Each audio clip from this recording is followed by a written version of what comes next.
Coming up this week, we're going to be talking with Adrian Chadd about an infamous Reddit thread he made with the title like, "What would you like to see in FreeBSD?" and hundreds of responses. Well, we got a lot to cover.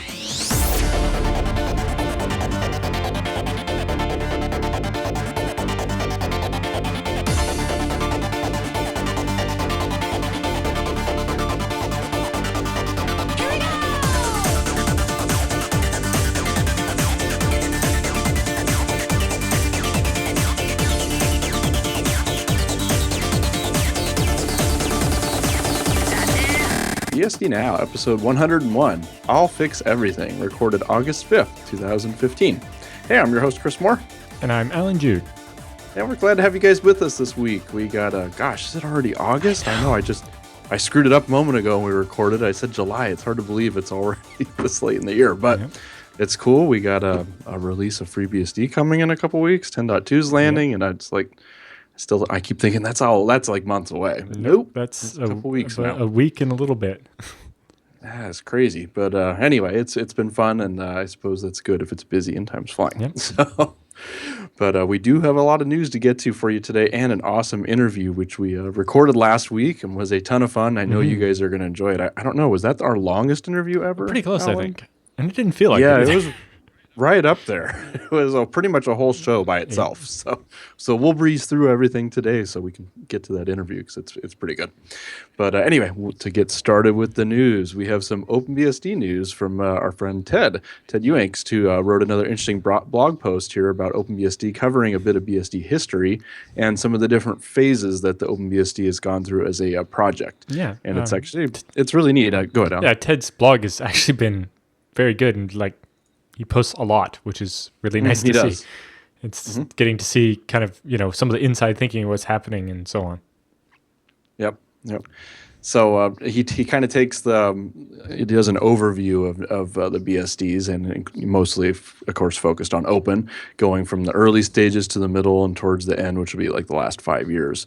And definitely neat to see how kind of the project life cycle changes and focus changes. And I don't know if it's directed in a sense where the decision was made, we're doing this, or if the community just kind of coalesces around, hey, we're now yanking stuff out. Yep. Or no, now instead of bringing so much external code in, we're going to be rewriting it and developing stuff internally. But it's kind of a fascinating read here. But some of the examples he talks about, though, is in some of the earliest days, OpenBSD, was collecting a ton of code from a lot of other projects, a lot of external projects, of course, like a lot of the BSDs were at the time. So you have things like Apache landing in OpenBSD, Lynx, Perl, and the list goes on. And they would, of course, import all the new updates every release cycle. And then eventually they kind of hit a transitional phase where things were getting updated, but they kind of stopped importing utilities. So no new stuff's landing. The ports tree is good enough. If somebody actually needs that, they can always get it. That's right. So I guess they got Perl in, but never splatted Python in. Or at that point, it's like, okay, we're done. Yeah. But and then you always had the problem of, now we have to keep this up to date. And look, Apache's changed direction, and now we have this fork of Apache that we have to try to maintain. We're trying to build an operating system here. We don't have time to maintain Apache. So then they started removing stuff and or replacing it with their own implementations, right? And that's how we get the homemade replacements like OpenNTPD and OpenBGPD and the OpenBSD HTTPD and so on. That's right. Well, I suppose you could throw LibreSSL on that list now too. So, well, I guess that one's a little different. Whereas most of the other ones were completely written from scratch. LibreSSL is adopted, but same kind of idea. Yeah. So, of course, we've talked a lot about this over the last previous 100 episodes, but a lot of the imported code now has started being completely removed in favor of more of the homegrown daemons, which Alan just mentioned here. So it's kind of neat to see, and I highly encourage you to read his blog post on that. It's been a fascinating article, and just kind of getting caught up on the history of it, especially if you're not familiar with how that's organically grown on OpenBSD. And we have links in the show notes, too, to more discussions on Reddit, of course, and whatnot. And Hacker News and everywhere else. Yep. These things tend to grow and have a life of their own out there. Yeah, but it's definitely interesting to see more of that, and, kind of thinking FreeBSD has, at different phases, gone in that direction. Perl used to be in the base system in FreeBSD 4, but we learned why that wasn't a good idea. Sure. But at the same time, it's like, well, do I want an operating system so stripped down that it isn't able to do everything by default and I have to install a bunch of packages? Or do I want, an operating system that doesn't include a bunch of cruft or outdated stuff and I can just get the bits I need? And trying to make everybody happy is obviously not easy to do. Well, in his conclusions here, one thing that I thought was interesting might spawn its own discussion, but he said one of the first things I did after installing OpenBSD back in the day was set up a 6-bone tunnel and ping 6 all 3 other IPv6 sites out there. I was living in the future. 15 years later, and IPv6. Yeah. So I guess he's saying IPv6 is irrelevant now, or he doesn't care anymore, or whatnot, but that is interesting. But then he talks the same thing about one of the first OpenBSD projects he worked on that led him to becoming a developer was fixing null and union mounts. And just think of all the possibilities with custom file system namespacing. And then he said 12 years later, and now null mounts no longer exist. Well, I don't know about you, but on FreeBSD, I use null mounts all the time. Right? We do a lot for jails with us. And he also says sometimes OpenBSD gets bogged down by that kind of not invented here attitude of let's not just grab the NTPD everybody else uses, let's write our own, and so on. And I say, and often OpenBSD is missing the latest gizmo or whatever, but it's not like the project has never experienced the shiny life. That is true. So anyway, some really so there are some disadvantages to rolling your own everything, but sometimes at the same time, in some of those cases, we need the diversity, right? Having more than just the one NTP daemon maybe is a good thing. That's right. So PSK should hurry up with his. There you go. Okay, well, let's move on to the next item. So next up, we have remote ZFS mirrors the hard way. Yes, this is definitely a long article. Yeah, so it's done up on GitHub so people can submit changes, and this can basically become a collective document of little hacks and different things. But basically saying, if you have your home file server or whatever and you need to back up a lot of data, but it's not quite the data where you want to pay for a backup service, maybe this is what you could do. And it talks, don't have to need you don't need live synchronization or cloud scaling or a service level agreement or, terms of service, anything like that. In this one, you're just using cheap computer hardware, like an old laptop or an SoC board or something like that, some external USB storage, parents or friends or somewhere to put the system that's off-site, and then using enterprise-grade security and storage provided by FreeBSD and ZFS and Galley and so on. So he pretty much walks you through the whole process, though. It's a very long, I guess, I don't know if you'd call it an article or, like you said, kind of a collective document that's up on GitHub, but it's very detailed, and we'll walk you through the process of basically setting up that box where you're doing incremental backups, which done over SSH, of course, and then your laptop or whatever the small system is you're putting remotely is using an external disk or just some disk there, and Jelly backups on there for encryption, etc. So definitely a neat write-up. It's a little verbose for me. Sure, but it covers a lot of things, like including why not mirror the drives locally. And the pros to that is you don't need a remote system and somewhere to host it. You don't need a network connection, and that's not going to be a bottleneck, so it'll be faster. ZFS can auto-recover from any corruption without, if you're mirroring with like iSCSI or Geomgate or something where you have the second machine having the extra hard drives, and you can fail over, that's very helpful. The downside, obviously, is your devices are vulnerable to the same localized physical damage, like he lists fire, dogs, and children. Yeah, yep. That reminds me of that video IX did about the FreeNAS or whatever, where the little girl decided she wanted to share her juice with the hard drive. Yep. That was great. But also, that's what happens. Other file systems are susceptible to user stupidity, right? So, if you accidentally delete a file, well, there's not much you can do about that. Maybe you have a snapshot, but when I accidentally deleted a video, it was immediately after copying it to the file server before I deleted it. Oh, before you had snapped. And so, it was in the 15-minute window before the next snapshot. And so I was hosed. Yeah, for sure. And then it also talks about the pros and cons versus, rsync, git annex, sync thing, all those types of things. Sure. Well, I thought it was kind of cool. It even has a section on how to use it over Tor. You could set up Tor socks and do your SSH tunneling over there, set up as a hidden service, and with IPv6 as well. So interesting. Yeah. There's a lot of cool details on this. And then, of course, some of the care and feeding of the remote system, keeping up to date with FreeBSD update. He details that. And then how to do extra encryption as well. Yeah. So he even breaks down the threat model. The things you're trying to defend against are data loss, right? Making it difficult for the existence of if you have a remote backup, then you're probably not going to lose your data. Then data leaks. Is your remote copy susceptible to someone getting a copy of your data when you don't want them to? And so making sure you have encryption and so on. And then also a server breach on the kind of digital side is, with ZFS replication, you can do it with SSH keys and without root privileges. So that makes it harder for someone to actually get control of the box. And then on the physical side, if you can keep the servers somewhere off-site, then they can't get both servers at the same time. Yeah, I'm always a little iffy about the whole window of it being, there is a moment where it's unencrypted as it's going through before it hits the jelly layer, right after it comes out of SSH and it's running through the ZFS commands. So I don't know. That worries me a tad bit, which is why I do mine here with the iSCSI method, where everything's jelly encrypted before it goes out the box. But yeah, it's just me. But you have to have the jelly and SSL because apparently I was actually reading more recently that especially the AES XTS that we use for Gelly isn't meant to defend you as the packets are going across the wire. Right? No. So we use S-tunnel as well in addition to that. Yep. So it's tunneling it, but it's still jelly encrypted the whole time before it goes through the tunnel. Exactly. So, yeah. Cool. But yeah, definitely a fascinating article. Like, gosh, what is this, like 12 pages long? When I say it's big, it is very large. Yes. It covers everything. I'm on a 4K monitor, so every 12 pages here, who knows? Yeah. But it covers everything, so you don't have to be an expert at all to do this, and you can get it set up pretty easily.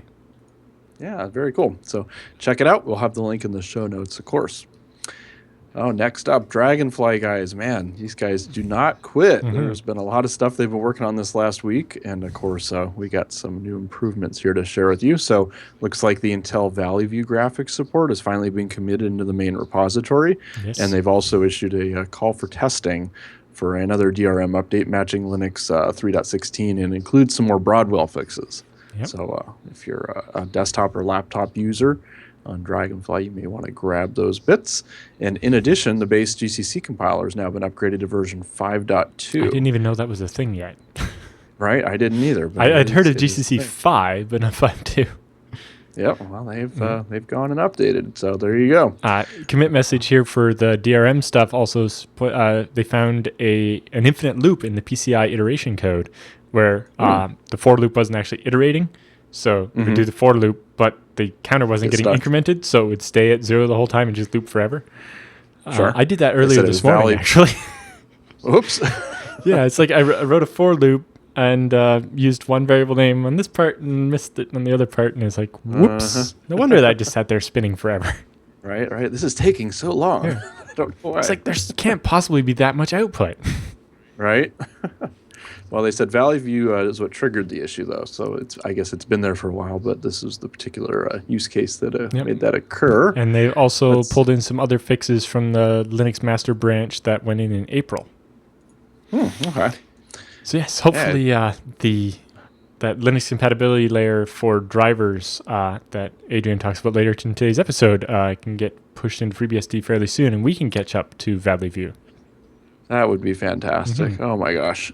So I have this X1 Carbon Lenovo here, which has Broadwell. Nice. So would really like to get that working. It kind of works in Visa mode, right? But as soon as anything touches GL, or as soon as you bring up a desktop like KDE and it queries to see if GL is available, it just hangs the box. Ooh. So something weird is happening with it. But getting us updated would be awesome. I have been watching the Git branch that Dumbbell's been working on, and it looks like some of that OFED stuff just landed in there this last week. Ooh. So maybe some of that's starting to happen. Yes. And of course, we will let you know the moment that happens. Heck, I'll let you know. I'll tweet it the moment that happens. There you go. Real time. Something to play with. Okay. Well, next up we have OpenBSD on QuakeCon, or actually QuakeCon on OpenBSD. Mm-hmm. But this is, in case you haven't heard of this before, QuakeCon is everyone's favorite event, of course, which is all about the rocket launchers. They recently gave a mini tour of their network setup, and we have a link to YouTube where you can watch that. And it's of course a crazy network and big, and they need responsiveness and Low low ping latency times and and yeah. everything. So they seem to be big fans of OpenBSD and PF, though. So Yes. they talked about that. If you're going to But build a in the firewall. video, that's right, that's right. But in the interview, one of the sysadmins discusses why they chose OpenBSD, what they like about it, and different packet queuing systems, and how their firewalls and servers are laid out at QuakeCon and specifically. But also talks about why they went with vanilla PF, writing their own rule set from the ground up instead of just splatting some pre-built solution there. Right. And they talk about some general networking stuff. There's some Nginx. We got reverse proxies, caching, fiber links, and a lot of other stuff mentioned in here as well. I can definitely see caching being very useful when you have a large group of people that are likely going to have to download the same update or something to that effect. Oh, yeah, for sure. For sure. But we got a Reddit thread here as well. So if you want to follow up with that, you can see what has been discussed about QuakeCon's usage of it. But it's kind of funny in the video. During the conversation, one of the people there doesn't seem as familiar with the topics at hand, and they keep mentioning OpenPF as opposed to just PF. So, we'll forgive you. They're not operating system people, probably. They're just using it. But it's kind of cool to see how PF's being used elsewhere in the world. Cool. Okay, so before we get to our interview this week, folks, we do want to mention our first sponsor, which is going to be DigitalOcean. And, of course, you can still use that coupon code FreeBSD now. Which, gosh, we've been telling them about that for a long time now, and hopefully that doesn't go away.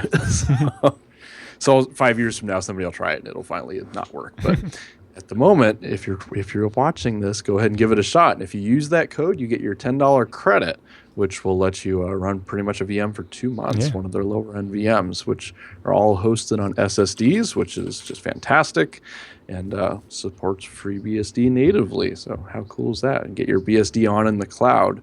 And, of course, OpenBSD support as well. If you're willing to do a little bit more legwork, you can make that happen through DigitalOcean as well. And if you're just getting started with FreeBSD and don't know that much about it, DigitalOcean actually has a whole set of tutorials. Like how to install Ruby on Rails in FreeBSD 10.1 and how to run a Django-based site with Apache, mod WSGI, and MySQL on FreeBSD 10.1 or MongoDB on 10.1. Or even interesting one that I used to do, how to use OPI or one-time passwords in everything on FreeBSD, which is quite an interesting way to do things where basically you have this series of 4-letter words that become your password, and once you use that password, it's never used again, and then use the next one and the next one until you run out. It's actually quite an interesting system. That is really cool. Yeah. And speaking of DigitalOcean, there's even been a couple times in the last few weeks where I've been Googling solutions to problems online, and I end up on their site, like with a tutorial or something they've written. So they're definitely contributing a lot of knowledge out there about how to do things on BSD and different types of setups. I think, gosh, what was I looking into? It was maybe iSCSI something. They have a Poudriere tutorial on here. They have how to use the ports tree, how to install packages PKG, recommended steps for setting up a new server, how to add or remove users, whatever kind of stuff you might need to do. Yeah, so I mean, DigitalOcean's definitely kind of your one-stop shop. Got everything you need right there to get you started. So maybe if you're looking for an excuse or a way, if you don't have hardware or don't want to spin up a VM, I mean, 55 seconds. Come on, you can spin up a BSD in the cloud. Yep, and you can be done with even just pay hourly for it if you need. That's right. I mean, on most of our connections, we couldn't even download the ISO that fast. So exactly. That's pretty cool. So again, folks, DigitalOcean.com. And if you talk to anyone over there, let them know you heard about it on BSD Now. Okay, we're joined now by Adrian Chadd of FreeBSD fame. And first of all, thank you for being on the show again, Adrian. I know we've had you on before. Yes, thanks. It's nice to be here. So you kind of, stirred up the hornet's nest a little bit. We talked about the Reddit thread that happened a couple weeks back. A couple weeks back now, right? Rethinking ways to improve FreeBSD. And I was like, we got to have Adrian on and talk about some of this. So since we've already had you on the show, we've asked all the basics, so we're going to get right to it. So give us the skinny on this. What happened with this Reddit thread you made, and what was kind of the idea behind it? Well, I kind of wanted to gauge the sort of opinions of other groups. Like the foundation does its own outreach, its own outreach projects, and some of the developers do here and there talk to other communities about things. But I noticed that there was a BSD community there are a couple of BSD communities on Reddit. Sometimes some of the posts aren't exactly what I would say friendly, but I figured, like, why not try? Let's just see what happens. And I was kind of pleasantly surprised. Aside from a couple of trolly responses, most of the responses in that thread were pretty good, right? They were pretty informative and like low on the trolley, and it was kind of nice to see. Okay. Yeah, there's some interesting things in like I didn't realize people were having problems with the lag driver and the particular ways they're trying to use it. Well, I mean, the thing is, with a lot of the existing FreeBSD in particular, the BSD community, people can have a very insular view about the very small subset of things they care about at work, or the thing that they're using, and not necessarily gauging what the rest of the various people out there are using. And yeah, the people on Reddit aren't exactly what I would call server users, although some of them are using it in server instances. But they're using it at home. They're running FreeNAS. They're trying to use desktop support. They like FreeBSD and BSD in general. It's a completely different take on the user space than the people that turn up at conferences and the people that participate on the mailing lists. So it'd be like canvassing the FreeBSD forums for ideas versus the FreeBSD developers list or FreeBSD current. Sure. So I know this isn't a question we have written down, but how do we change some of that? Because I noticed at the conferences it is very server-centric or whatever, right? But when I go to these Linux conferences all around the United States, it's a more of a mixed bag. You got server, desktop embedded, and kind of everyone's all there. Is there something we can change to make that different? It's a chicken and egg problem, right? The FreeBSD developers, other BSD projects take different focuses on things, but in FreeBSD in this particular instance, the development community is mostly very focused on PC stuff, and therefore the focus is going to be on that. Communications is going to be on that, and it's a self-fulfilling prophecy. If everyone uses it in one particular way, then everyone's going to use it that way. Sure. If there's a FreeNAS or a PFSense conference, that's a different story, right? And I know Jim runs PFSense hackathons as an example out there in Austin, and I'm sure the groups of people that turn up to that are completely different to the groups of people that turn up to the FreeBSD conferences. But yeah, the existing BSD conferences really seem to be like tailored to the existing set of developers and not all the stuff that uses FreeBSD or uses BSD internally, right? There really isn't a big user presence from other conferences because, to be perfectly honest, I think everyone thinks BSD conferences are pretty stuffy and oldie and boring, and they're not necessarily in places people want to go, or there's nothing there that's bringing them there. And if they want to try and fix this, I don't know, maybe running separate conferences for things like PFSense and OPNsense and the security-focused stuff for like the other projects like HunBSD and Trusted BSD from Robert Watson's group. And instead of trying to have one BSD conference that does everything, run a bunch of smaller ones that target those user bases to bring interest together before you try to solve it with one conference. Because I don't think right now, with the size of the community as it is and the momentum that we have, one conference is going to attract everybody. And out here in the Valley, there are definitely more than one. There's definitely more than one Linux conference a year, right? And that Linux conference tends to not be a specific thing. It tends to be one or two specific things, and then they have lots of specific conferences all around the world doing different things in Linux, right?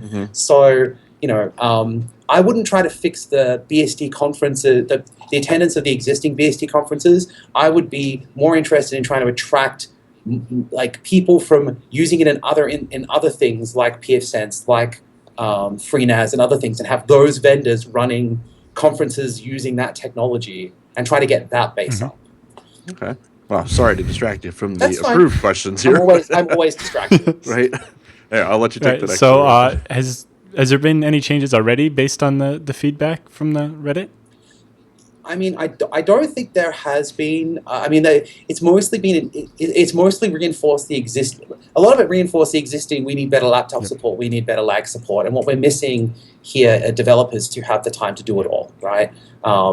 Rui and I have talked about bringing the Intel 7260 driver in its incomplete state into head, because we've both run out of steam on it at the moment. It works well enough for people to start playing with, so we're going to commit that at some point soon. But I mean, these things take time. The improved Xorg support is going to require a bunch of us, like, encouraging the FreeBSD Xorg developers to finish updating our Linux compatibility stack, and then bring the Linux DRI code up to date, and removing any roadblocks that other developers may put in if they're unhappy with how it's going. Because really, we need this support, and it's obvious that users want it. So, I'm guessing over the next 3 to 6 months, those kinds of things will come in. And the nice thing about it is we have this and probably other threads and other outreach stuff that some of us will do. We can use this as, motivation, and we can point to it and say, this is actually what people are asking for. People are asking, they want it. Right? Yeah. We've actually gone out and asked them, and this is what they said they wanted. So we should really get this stuff done. Okay. So we're going to go through the list, get your thoughts on some of the items. But first, before we do that, what's some of the particular areas you personally want to see improved in FreeBSD? I would like to see the FreeBSD developers in particular dogfooding more of our own stuff. Right. I remember when people migrated en masse to Macs, right? Because BSD on laptops mostly worked, but the whole ecosystem that the macOS that the Apple focused on for laptops became more immediately useful to get work done. Sure. And I think that a part of the reason why we don't have a lot of the shiniest stuff that Linux has is because our developers don't do it. They don't use it. The history has been that FreeBSD lags behind, and you just want to get work done. So why don't you just get work done? But at the end of the day, dog fooding is how shit gets better. Dog fooding is how stuff gets better. And so I would like to see more of the FreeBSD developers starting to use the laptop hardware that we support, mostly because then they will see that not only is it more useful than people think, but they will start paying more attention to stuff that that other users want people to pay attention to. It's nice that Netflix is paying attention to 20, 40, 80, 100 gig content serving over the next whatever their time schedule is. But that's very niche, and it's important, but it's very, very niche. Whereas when developers have been using laptops and they find and fix bugs that make that experience better, that immediately benefits the general ecosystem, because it brings in new developers. It brings in new users who will start to see that things mostly work but don't exactly work. And when they mostly work, it's good enough to drag people in kicking and screaming into participating in the community. So I would like to see more dog fooding of FreeBSD on laptops and FreeBSD on these ARM boards and using it at home to do stuff, rather than just FreeBSD runs in a VM, and all it does is run on servers, and you never do development on FreeBSD itself, right? And we have a lot of interesting stuff. Like we have the Beehive stuff, the JL stuff, vimage stuff, ZFS, and some of the tricky stuff people do with virtualization. When you mash all that stuff together, you can do that on a FreeBSD laptop right now. It's not impossible. Plenty of people I know, they do all of that virtualization stuff, all of that interesting containery stuff right now on their laptops. It's server technology that they run to get their own stuff done that's interesting. We can do it right now. How do we get developers to do that is the interesting question. Yeah. So what parts of the ports and package infrastructure do you think need to be worked on? Well, FreeBSD's package infrastructure is great compared to what we used to have. And it does remind me when I was a teenager of Debian in 1998, where apt was just becoming a thing, and up before then you were expected to use depackage and deselect directly, and a lot of the package hilarity wasn't really the package management's fault. It was people developing packages not thinking about the bigger picture. So PKG has had some interesting hiccups, and the SAT solver could do with some work, and there are some behaviors like deleting packages when you do a package update because they suddenly don't exist anymore because of a security risk, and the dependencies have changed to make it so you have to delete it. Like, that kind of stuff surprises users when their machine becomes unusable. That's cool. But I think a lot of the stuff that would make using PKG more pleasant is not PKG's problem, but is the package maintainers and how people look at packages and how they look at software packaging and how people use their stuff. So if I were to pick something that would make package management in FreeBSD better, it would be making Poudre only runnable by the package builders and not by end users.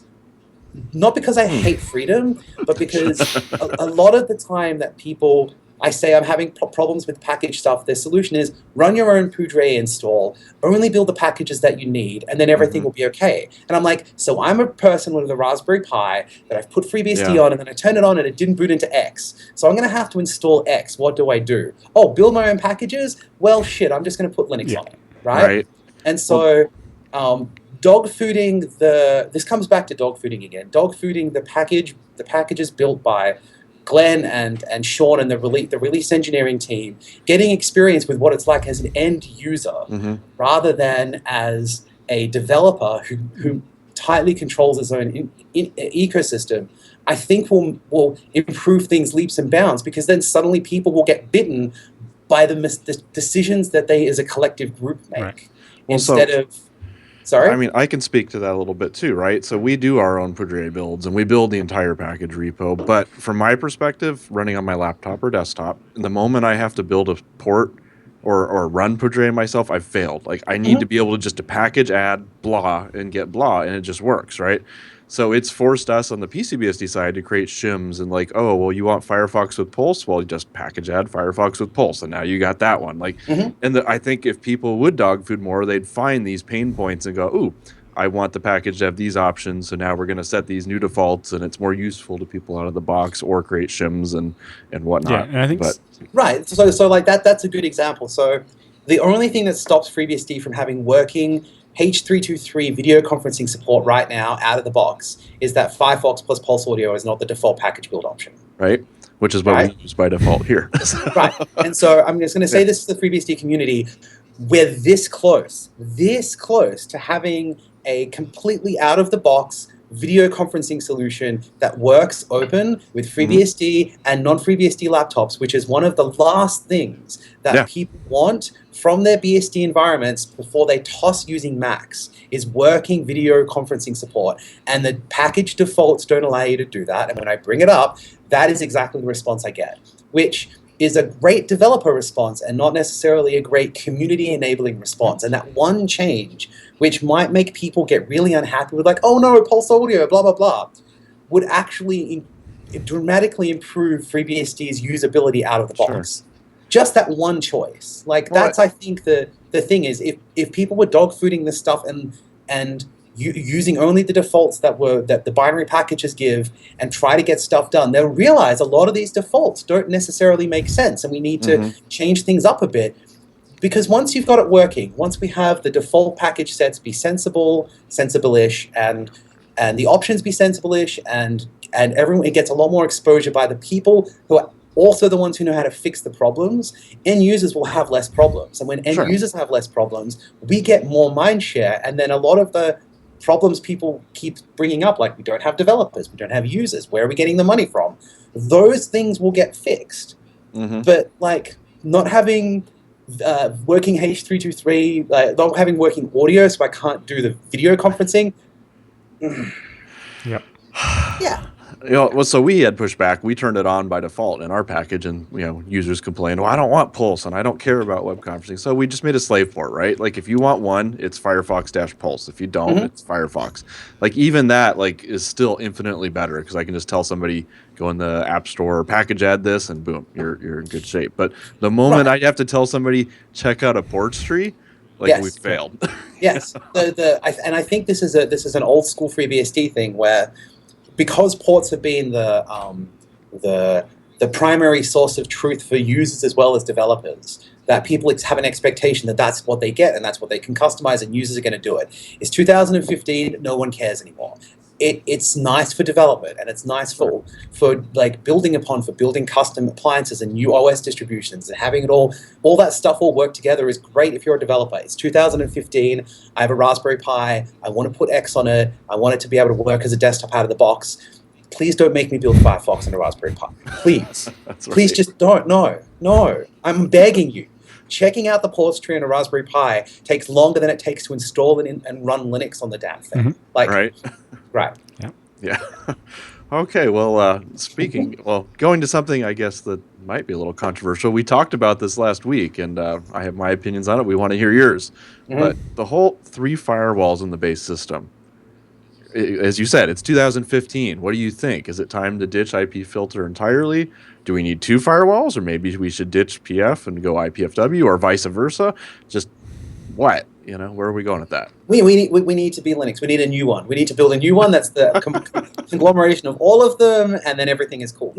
So the nice thing about the firewalling thing is that it forced us as a project to rethink how firewalls integrate into the network stack. And so, we have this NetPFIL abstraction because we wanted to support more than one firewall in a sensible way. So the nice thing about having multiple firewalls is it keeps the bastards honest. It requires people to actually think about the right way to abstract this so that someone who wants to build a product where they modify the firewall or they write a new one or they want to run their firewall in user land, they already have this nice abstraction that the firewall layer uses. So like the netmap IPFW code uses the normal IPFW code from the kernel that just compiled to run in userland because there's already this nice NetPFIL abstraction for getting packets in and out of the system that it made it really easy for Luigi to just shoehorn like a pretend Ethernet and IP decap layer on the side that just takes packets from netmap, pretends it's the NetPFIL interface and everything is good. Whereas if we had a firewall that was just tightly integrated without that layer in there, doing more interesting stuff can actually get a little bit more difficult. Now, I think if we only had one firewall, it wouldn't necessarily solve the problem of, well, nobody works full-time on this stuff, because at the end of the day, even without forked PF, if that was the only firewall in the base system, I still don't think we're going to find more developers who are going to develop and improve PF, right? Sure. So I don't buy the argument that people have of, one firewall would mean that we focused on one firewall, because I don't think we have that many active developers who want to focus on that stuff, right? So having multiple firewalls, they don't interfere with each other. They don't really take mind share. They both focus on slightly different problem sets, and they force the kernel to provide a firewall abstraction that works well for them. There are some challenges, like how vimage is going to work with that, or and how each firewall has to solve that problem differently. And I guess the vimage thing was an interesting thing because it meant a lot of the network stack and device handling wasn't clean, right, and didn't handle things coming and going. And PF needed and each individual firewall needed to be upgraded. But if we have maintainers for each of these 3 things, and they are willing to continue actively maintaining it, and it's not a burden on other people, I don't really have a problem with it. I say bring on 5 or 6 firewalls, let people play with the damn thing. As long as it's optional and there's a nice abstraction for it and they get to play in their sandbox and they're not doing really ridiculous things like requiring specific behaviors just for their firewall to work, reaching in and around subsystems, I don't see it as an actual scaling problem. If we had these firewalls inline in the system with if-defs everywhere and custom crap all the time, then I'd be like, no, right? But it's like file systems. They're abstracted pretty well. We could do with more of them. Yeah. Okay. Cool. So the next question was, what do you think should be done about security in general and things like the ASLR patches and capsicum integration into more things? And so this is a very politically challenged question. So I'm going to put my I'm not a security nerd hat on and say, I mean, ASLR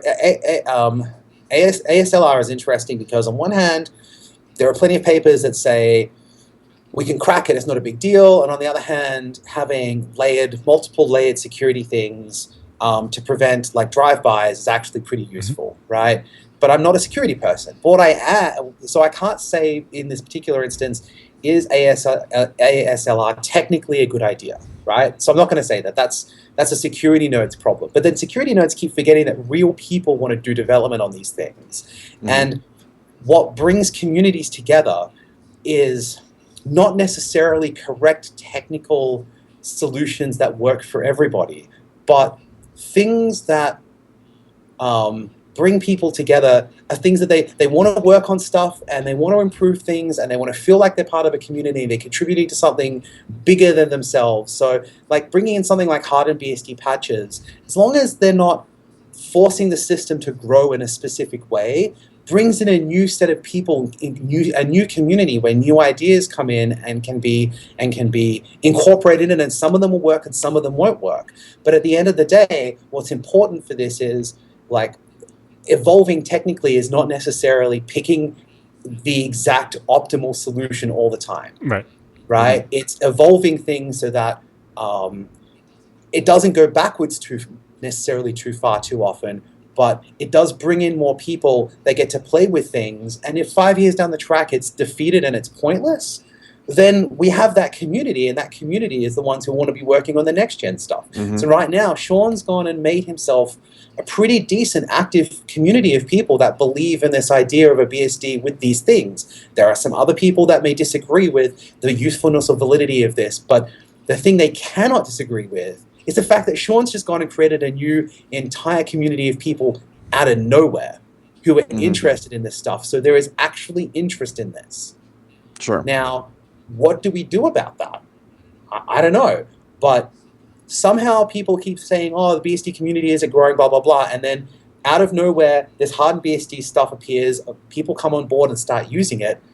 Maybe our ideas of community building aren't entirely correct, right? Like, just like as an example, Bitrig. Bitrig popped up out of nowhere because OpenBSD people who use it want to see it move in a different direction and have updated support, but also have that link to OpenBSD. And to those people, I would say, you can just do that to FreeBSD. We're not like, we bathe, right? You can deal with us. We're actually nice people. But, but the thing is, they come from this background of, we use OpenBSD and we want to take FreeBSD and other BSD bits and glue it onto the side, rather than we want to take FreeBSD and add OpenBSD pieces to it. How they do it, I don't care.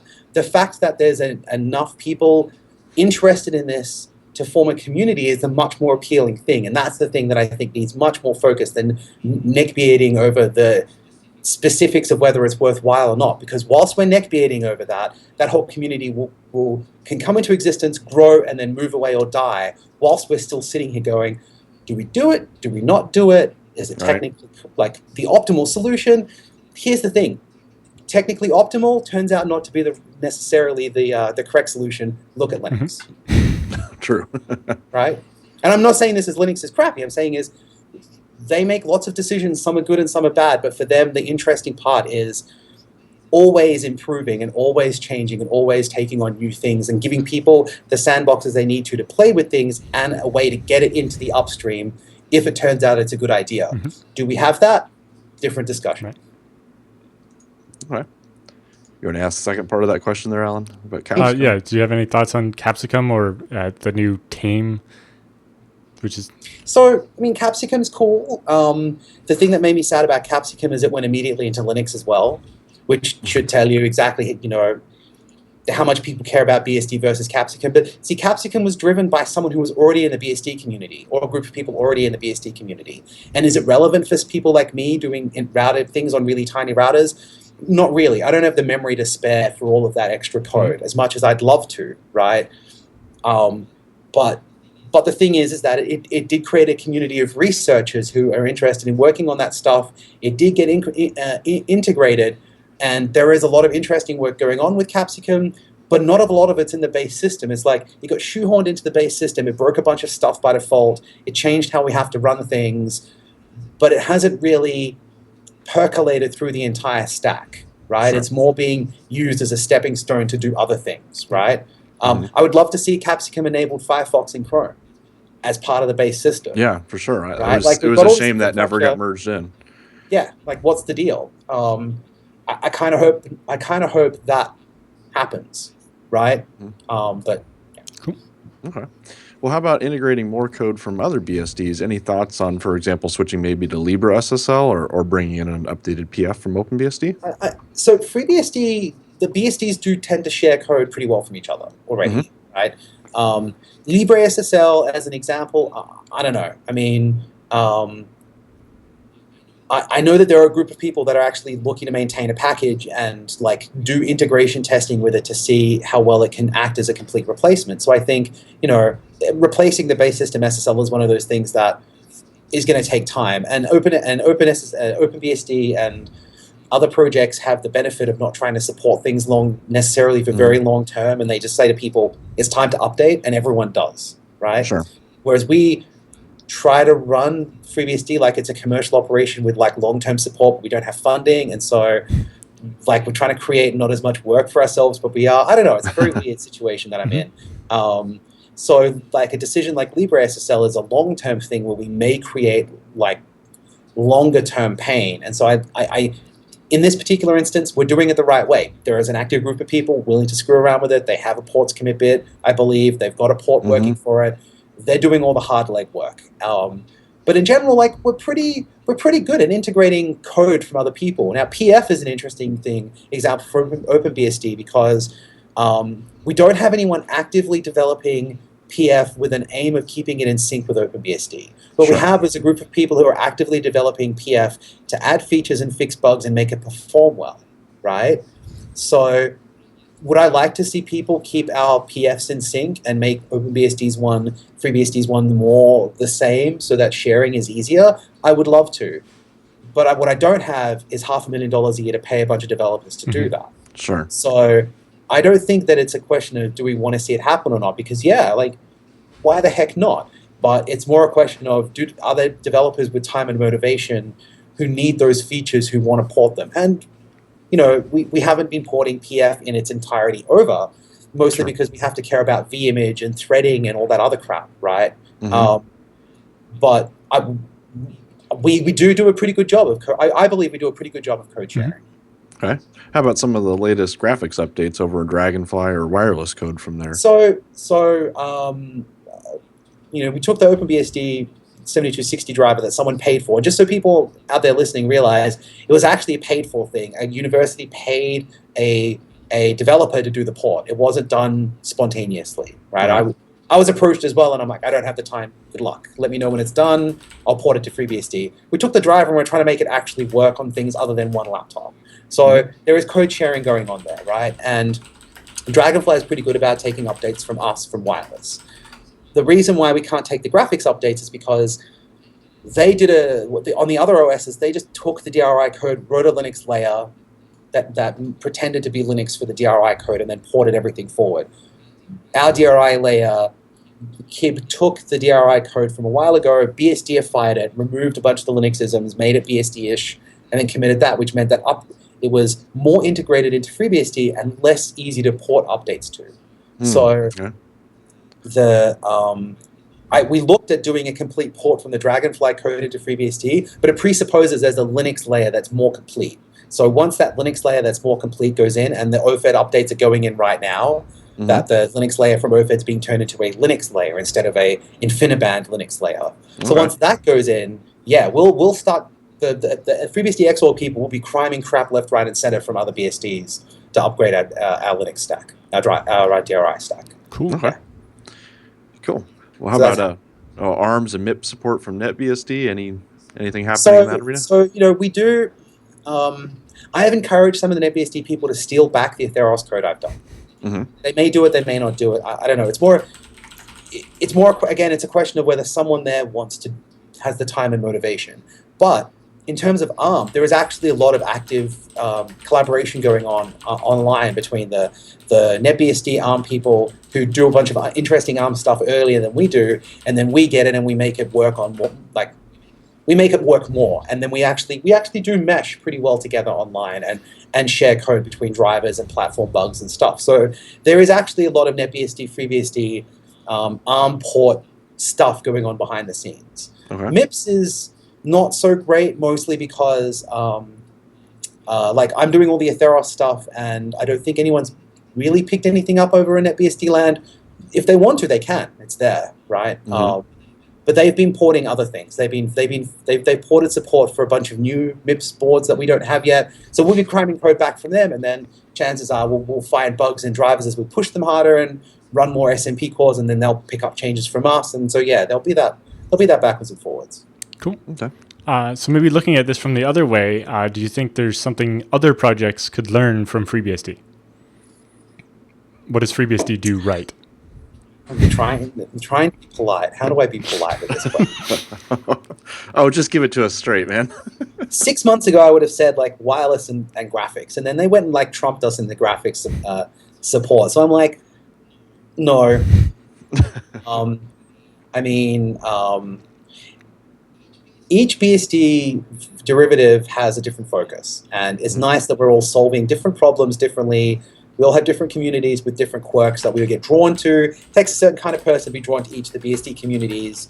What I think we could learn from, the FreeBSD community could learn from is those other communities exist, and there are people there, and there's a reason why they gravitate to other communities or not ours. And if we want to be more diverse, do we encourage more other BSD use, or do we want to pull people into our own community and make our community more open and interesting and diverse? On the flip side, FreeBSD does focus a lot more on high-end scalability, and that comes with its own set of quirks. Do those BSDs want to focus on that, or are they happy focusing on what they're currently focusing on? I don't know. I guess the lessons that they could learn from us would be stuff like,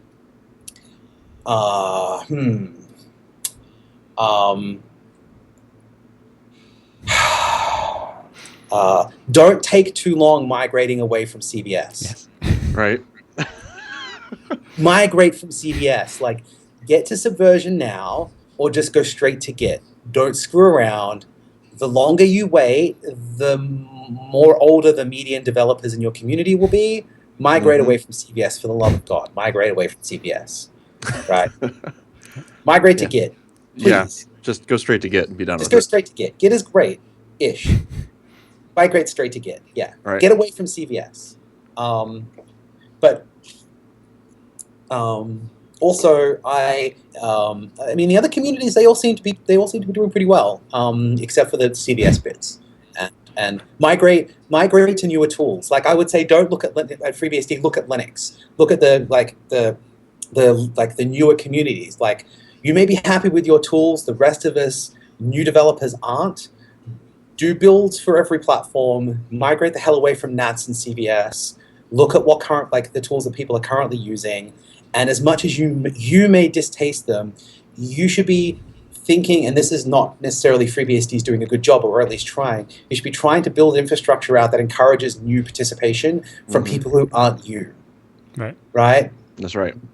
Because otherwise, everything that I would be doing is command line, and would be using GCC4 because running LLVM on my notebooks is terrible.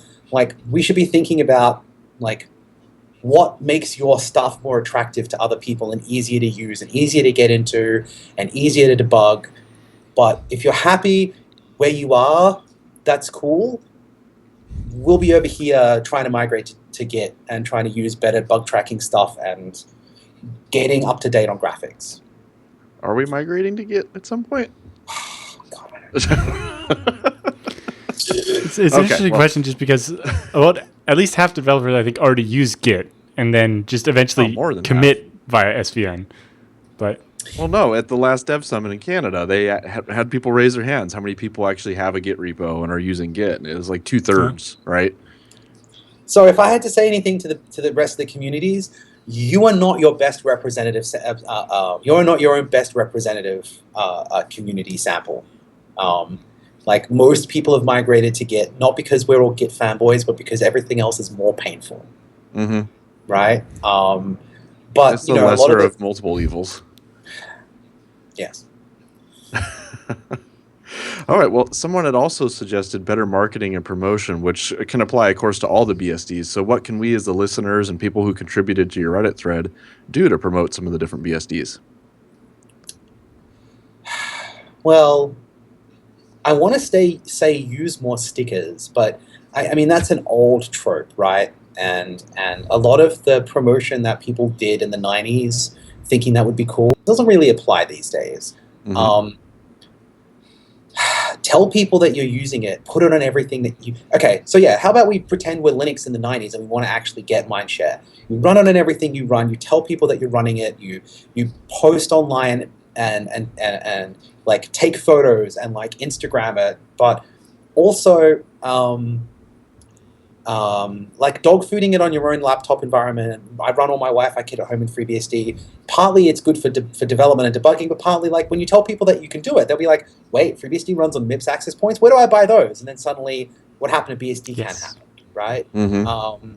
But I think the only way we're going to have marketing work is if what we say actually lines up with what actually happens. So like, we need a better website.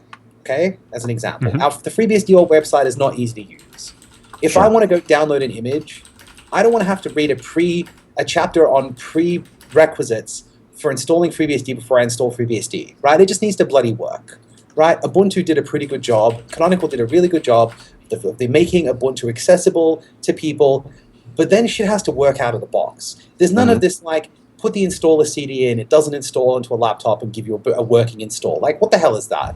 Right? Yeah. So part of the marketing is going to be tidying it up and making making it easy and accessible and making things work out of the box. But the other half is then you have to make things work out of the box. It can't be this like cobbled together stuff where you're doing stuff on the command line. The installer still isn't very flexible or doesn't run in a GUI. The fact that we don't ship a GUI by default in FreeBSD makes me want to hit people, but that's my problem. I need to go take that out myself at the gym. Like, you know, like the part of the marketing stuff is tidying up the image and then making people aware that you can use it, and it is being used. But the other half of it is it can't happen because people follow a 40 chapter book on installing FreeBSD. It has to happen like PCBSD. It has to happen like FreeNAS, where you just take image, put on flash drive, insert into box, press button, everything's done. It starts, like, yeah. That's the most powerful marketing we could have. Is having a website that isn't information overload, where the installer works correctly, where the thing you get it installed onto works out of the box, doing the things like video conferencing that people want to see work out of the box. That is much more powerful marketing than any amount of money spent on PR campaigns ever. Sure. Yep.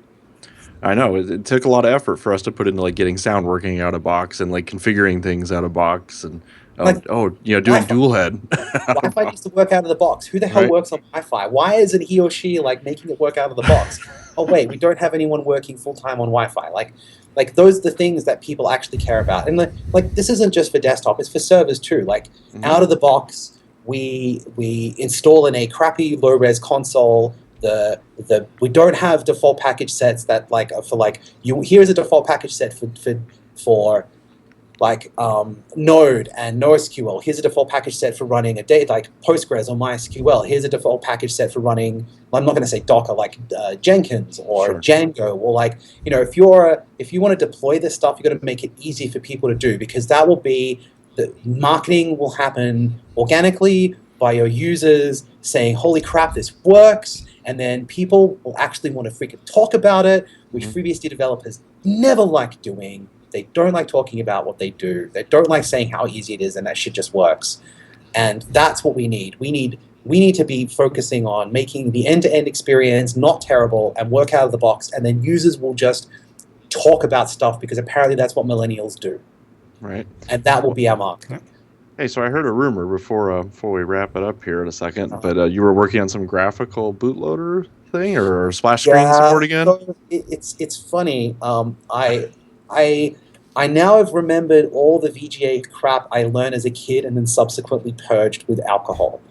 Okay. Because I grew up learning how to write. I grew up learning VGA code. So yeah, so I have a branch sitting on the side where I want to teach Loader about Visa graphics modes and also have some default graphics primitives for general platforms, because a lot of the platforms we boot on now have a graphics screen by default. Like if we boot EFI, our default loader like knows about EFI console and it comes up in graphics mode unless you tell EFI to boot in text mode, right? But we don't have any primitives in the bootloader for doing things like put an image here. Here is a new font. Like our mode is not 80 by 25. Like that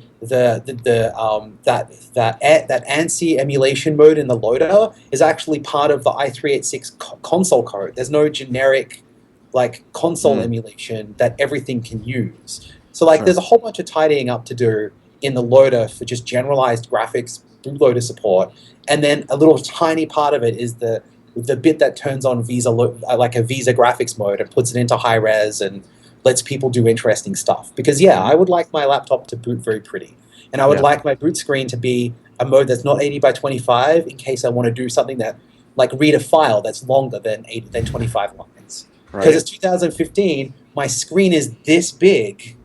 Yeah, it's like I got this 3K laptop here, and I'm still 80 by 25. Yeah. So I finished it off as a proof of concept. It is dirty. I'm going to pull out the bits that I like and start like putting together some code reviews for the generic stuff. Like as I said, generic graphics frame buffer code for doing load image, load font, like draw some stuff on the screen, regardless of the back end, and then that'll be useful on like the Raspberry Pi, for example, where the loader can speak to a dumb frame buffer immediately, right? Or EFI, where the bootloader can get the EFI parameters out for the frame buffer early on, stuff like that, right? And then I'll do Visa as a side project as part of that. So cool. Yeah, and then we just have to teach VT about splash screens and high res video modes, and like it's 2015. Apparently, I'm writing graphics code. Like, what the hell? Yeah. Well, if you have something you want us to throw in PCBSD, like our current images, I will. Just let me know. Ping me. I will. Like, people were very excited when I showed them my like FreeBSD boot screen, where it actually booted up in a nice high res like bootloader screen, and it's splashy, and then it booted into FreeBSD and it went back to text again. And they're like, oh. Right. Yeah, but I think another thing for the dog fooding is the work Chris did, so that if you run PCBSD on a laptop, you can have monthly snapshots of head. Yes. Stuff like that. Yeah. Is very useful. Yeah. Yes, and I hear developers are actually using that, which is nice. Yeah, it's been pretty helpful actually being able to do binary updates from one head to the next every month, and like the whole package set's there and everything. It's really cool. Yeah. That's excellent. More of that. Yes. Okay. Was there anything else you wanted to mention before we let you go? I'm going to try and do some more Reddit threads, or not necessarily just Reddit threads, but I'm going to try poking the FreeBSD forums again, because I think a lot of developers ignore the fact that the forums exist, or think that they're not really FreeBSD users, and they're like the unwashed rabble. But here's the thing: the unwashed rabble are the people who could be your users. So or trying to be, trying to be, and I'm, I think we as a community do pretty well at making things work, and really badly at talking to people about what we do.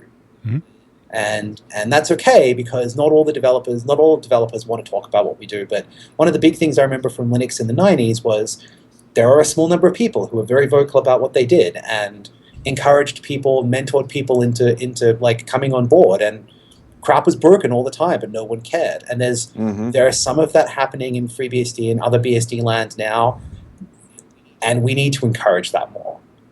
Okay. Well, cool. Well, this has been awesome, Adrian. We appreciate you coming on the show again.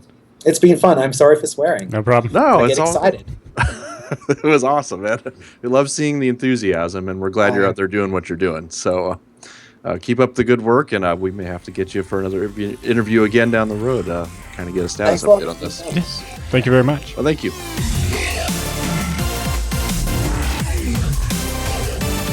Okay, hope you guys enjoyed the interview. That was a lot of fun recording. And of course, thank you, Adrian, for spending the time with us to do that last week. But before we get into the news roundup, we do want to mention another sponsor this week, which is going to be IX Systems. And I know I think we've showed off the logo already, Alan. They got a new logo, but you got a picture sign up on their office now. Yeah, it's looking nice. That is nice. But if you go to the address at ixsystems.com/BSD Now, you can take a look at their server buying guide. You just pretty much put your email address in there, and you'll get your free report, which will help you with some of the following issues when you're out there purchasing hardware: how to deal with inaccurate or overinflated quotes, being sold the wrong hardware for your project, of course, ways to avoid getting poorly built servers and all this and that, and what you need to expect from your vendor when you're purchasing a new system. So IX is going to make that easy, and good stuff in there on how to talk to management and why you guys should use IX. And anytime you're buying any kind of server for open source, so definitely get in touch with the guys at IX Systems. And of course, the best part is they have a lot of sales engineers. It's not just sales guys; it's engineers. They understand what you're trying to do. Oh, you're deploying a mail server. You're running this on that. Oh, okay, I got you. Oh, you're doing storage. You need to do how many database queries? Okay, fine. It's when I buy a storage server, it's like I don't just buy one with 2 SSDs. I'm like, well, what are you using these SSDs for? The operating system, for L2 ARC, for your S-Log, or what? And it's like, well, because for each of those 3 different use cases, you actually want a different model of SSD. That's right. If it's just for the operating system, you can probably use a cheaper one. And if you're just going to attach it to the internal SATA ports, then you can use the regular SATA SSD. But if you want it hot swappable, then maybe you need a SAS SSD. And if it's for your intent log, then you want a high endurance SSD. Whereas if you're ZIL, or for your L2 ARC, you basically want one that reads faster and not necessarily, since you can rate limit it, you can decide how much endurance you're actually going to use and so on. So one of the cool things about talking to them is you may not even know the right questions yet to ask, but by describing what you're trying to do, then they'll start help figuring this out for you. Exactly. Like, this is the best way. You're going to get better performance, save money here, put the money into this component here, and that's what's going to give you more bang. We're going to back buck. X VMs. It's like, well, with that many VMs, you're going to need at least this level of IOPS, and to get that level of IOPS, you're going to need this much RAM and this many disks and this many VDEVs or whatever, and maybe your best bet is actually to do it like this instead, and so on. Cool. So, of course, guys, the URL for that, ixsystems.com/BSD Now. Do let them know that we sent you. We would appreciate that. And I know some of the guys down there are fans of the show and watch. So keep up the good work, folks. Hopefully, I'll have pictures of the new stuff I just bought from them coming up soon. Shiny new hardware. Yes. Awesome. Okay, well, let's get into the news roundup here. So what do we have here? The Core Infrastructure Initiative. Yes. Looks like they've contributed to OpenBSD. It's it's a repeat of the donation they did in 2014, but this will be used to fund LibreSSL and other things, and OpenSSH in particular, and just trying to ensure that all the projects supported by OpenBSD are there and have the maintenance that they need to not become the next OpenSSL. That's right. So we don't know the specific donation amount, but it was somewhere between $50,000 and $100,000, which puts them in the platinum level donor. But that's the really first cool platinum to see of 2015 for OpenBSD as well. That's great. So this, of course, comes on the heels of Microsoft's big donation as well. So it's really cool to see a lot of these larger organizations starting to help out important open source projects that we depend on every day. I think, different things like Shell Shock and then the LibreSSL Heartbleed stuff. I mean, I think it's starting to open the company's eyes and managers' eyes and go, oh, we depend on a lot of this open source tech for really critical parts of our business or our own products. Yeah, in particular, there are some alternatives to OpenSSL, but they're none of them have the market share. And for OpenSSH, there isn't really an alternative. No. And so it's really important that it gets the maintenance that it needs to keep it from just getting bit rotted. The problem OpenSSL had was that contractors would get paid to add X feature to OpenSSL, but no one was paid to clean up the stuff that the code nobody's used in 10 years, or make sure that this feature that somebody implemented that was in the RFC, actually didn't contain a bunch of bugs in it, and so on. Sand off all the rough edges and do the general polish. Exactly. It's one of those, good enough, got it committed, we're done, and moved on. And of course, those people are gone now, never see them again. So. Exactly. Having the funding to be able to make sure there's someone there to actually do the housekeeping will make a big difference, I think. Cool. So we have a bunch of different links, of course, to the Core Infrastructure Initiative and the OpenBSD Foundation site and whatnot, all in the show notes. So take a look at that if you'd like to read more about the details there. And also the Undeadly article where they're talking about Microsoft's donation as well. So if you missed that one from our previous episode, we have the link for you there. Okay, now BSD CAN. Gosh, it's been a while now, but we have more stuff still to talk about. A month and a half. Right? Maybe only 2. a month and a half? Almost seems maybe. longer. It does seem like a long time ago, but it was a lot of fun. It was a lot of fun, and then people are still writing reports about it. So the FreeBSD Foundation just got another trip report in from Mark Linneman, who's he's been around for a long time, done a lot of stuff with ports, of course. Yep. But he in this report, he's covering some of the Dev Summit and a discussion with the port manager team. And one notable change for the upcoming 10.2 release, which, as we mentioned at the beginning of the show, is only a week and a half-ish away at this point, is that the default binary repository is now going to be the quarterly branch. Yes, so Mark discussed that a bit as well. Yeah, that I think will be a nice improvement. If you're on 10.2 release, you're specifically not running head, and so having this more stable package set, I think will be a better experience for a lot of people. And it's easy to change to the head one if you need the latest bleeding edge version of X or Y. But it just means there's that much less churn going on with your packages.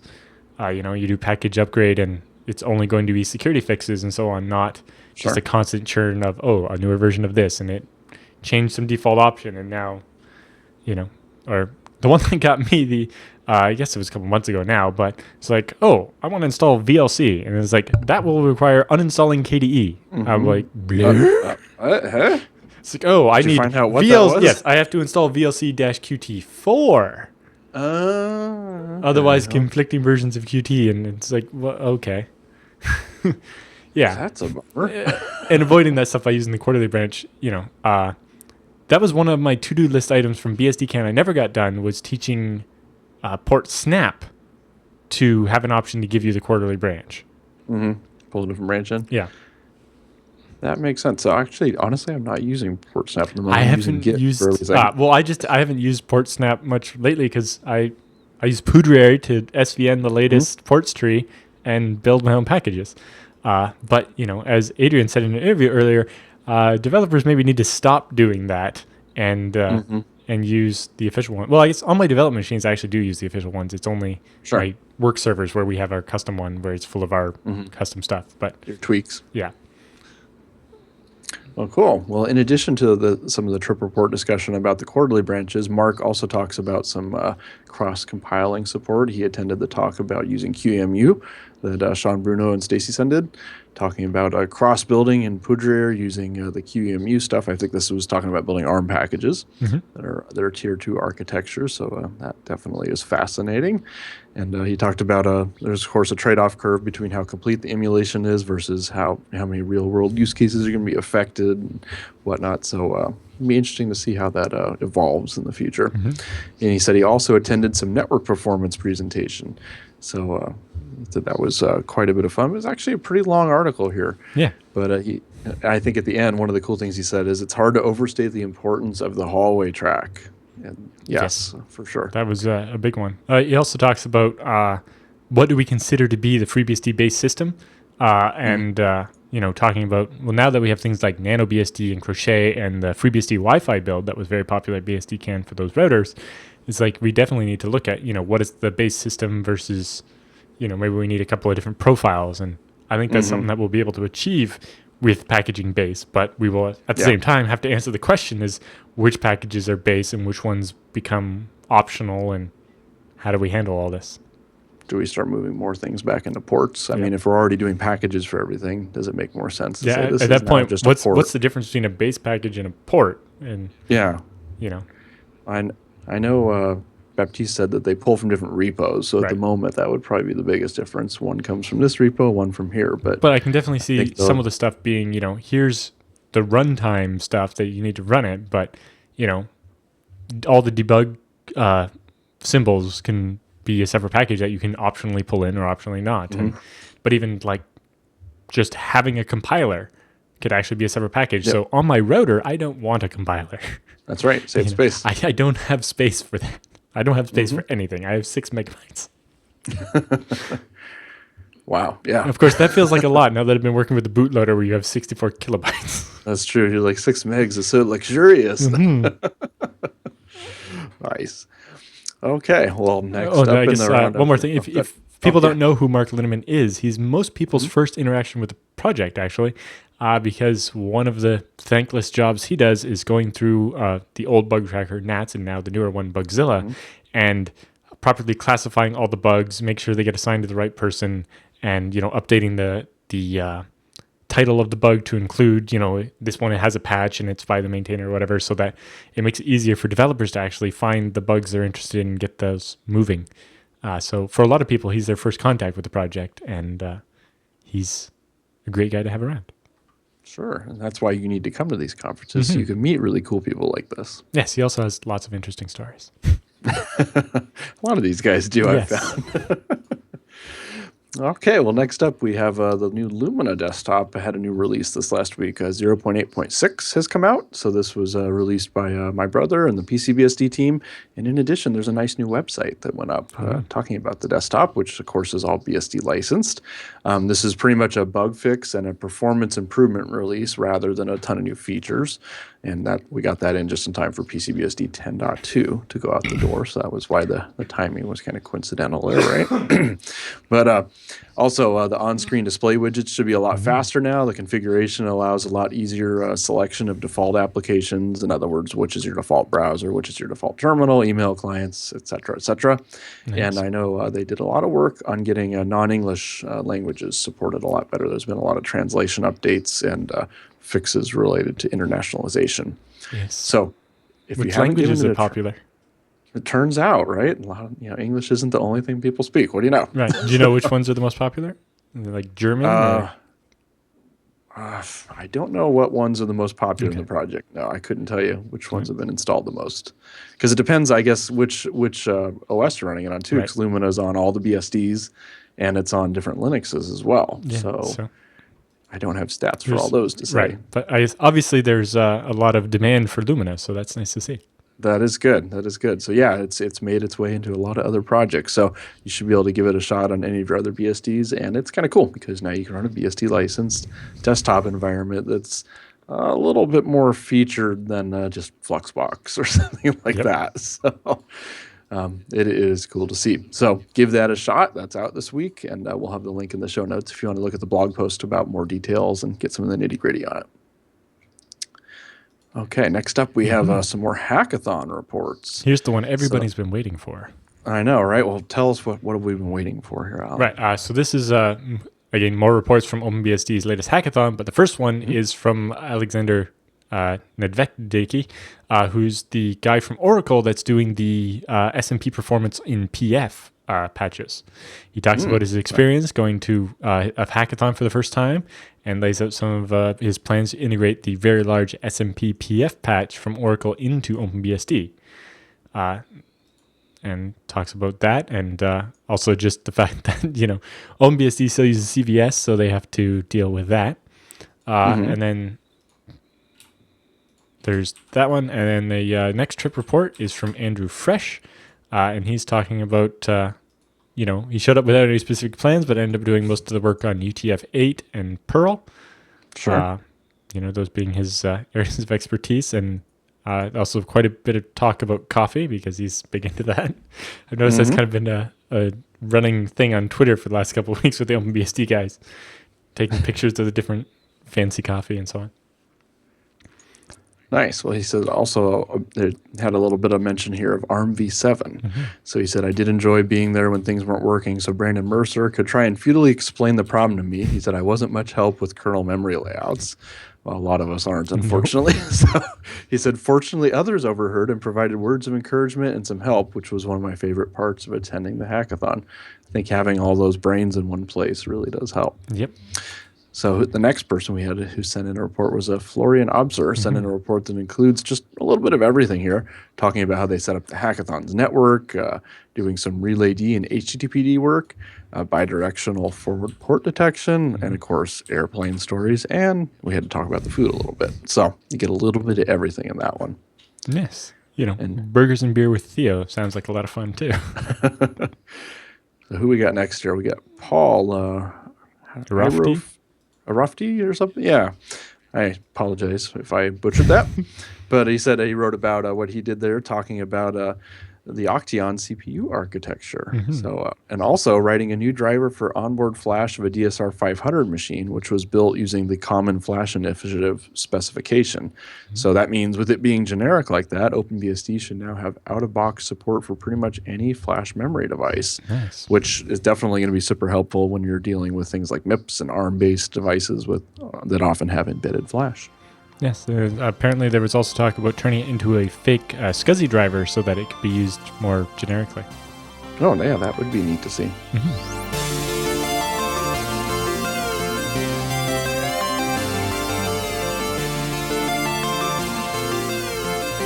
Okay, time for feedback and questions, but really quick, before we do that, we do have to mention Tarsnap this week, and tarsnap.com/BSD Now, where you can go and get signed up. You can put your $5 deposit in, create an account, and start doing backups. And yeah, $5 isn't a lot, and you're like, oh, that'll be good for what, the first week? But no, when you look at the pricing, you realize very quickly this is dirt cheap. Yes, I hit the milestone on the 1st of this month. I got my invoice from Tarsnap, and I've now managed to spend an entire $1. I've been backing up. How many months did that take you? I've been backing up twice a day, every day, since January 1st as part of my New Year's resolution. And I finally crossed the threshold of having spent an entire $1 at the beginning of August. That's incredible. Well, it says here 25 cents a gigabyte a month of storage. But wow, because of the deduplication, what Tarsnap's actually storing is my like 600 megabytes of data twice a day, every day for the last like 200 some odd days or whatever it turns out to be. But yeah, each month my data only grows by a couple megabytes because, I add some new text files or whatever. There's not that much, all my critical business data is there. I need to have all of those files and every invoice I've ever sent, but each invoice is kind of small and they don't, there's a couple every month and that's it.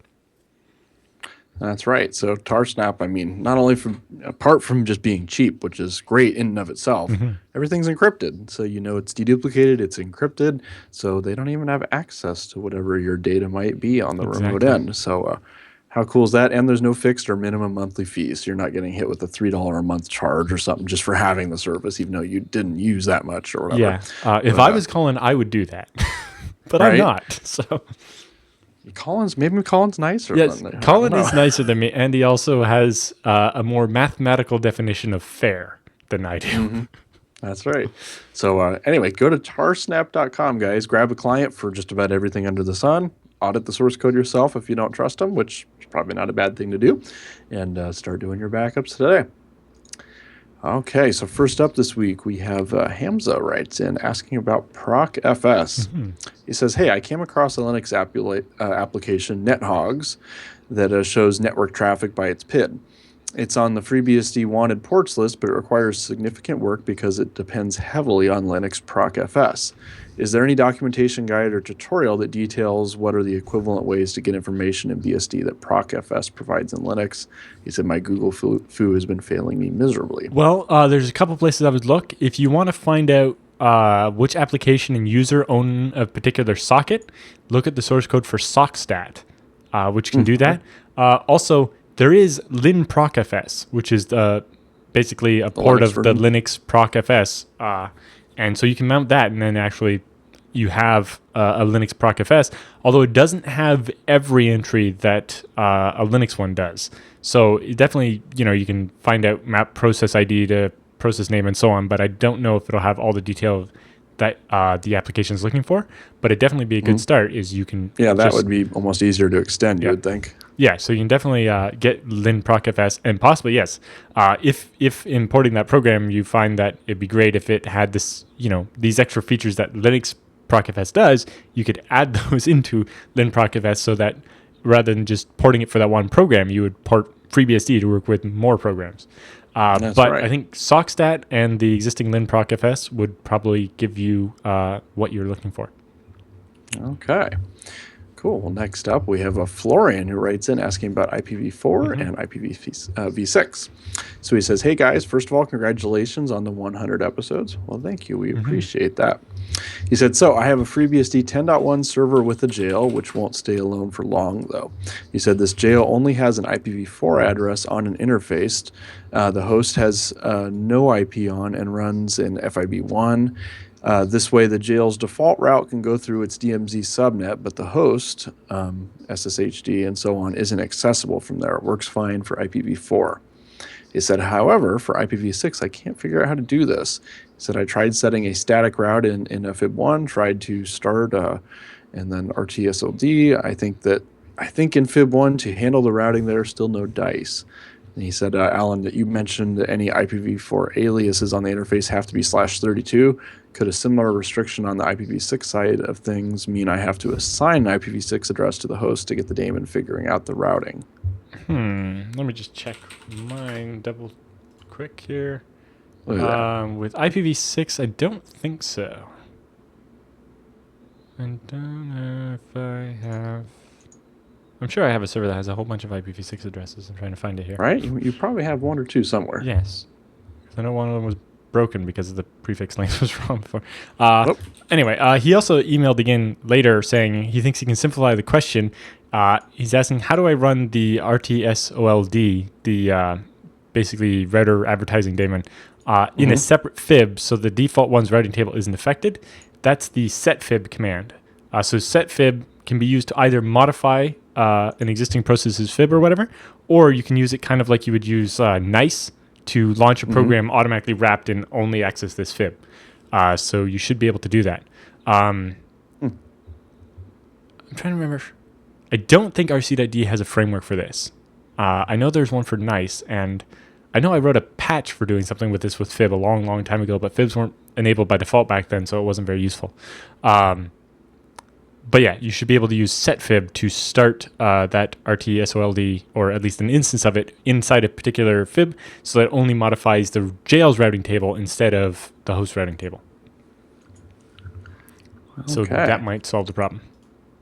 Well, let us know if it does or doesn't, and maybe we can post that as a follow-up later in case somebody else runs into the same thing. Exactly. Okay, last up we have Dominic, who writes in asking about monitoring.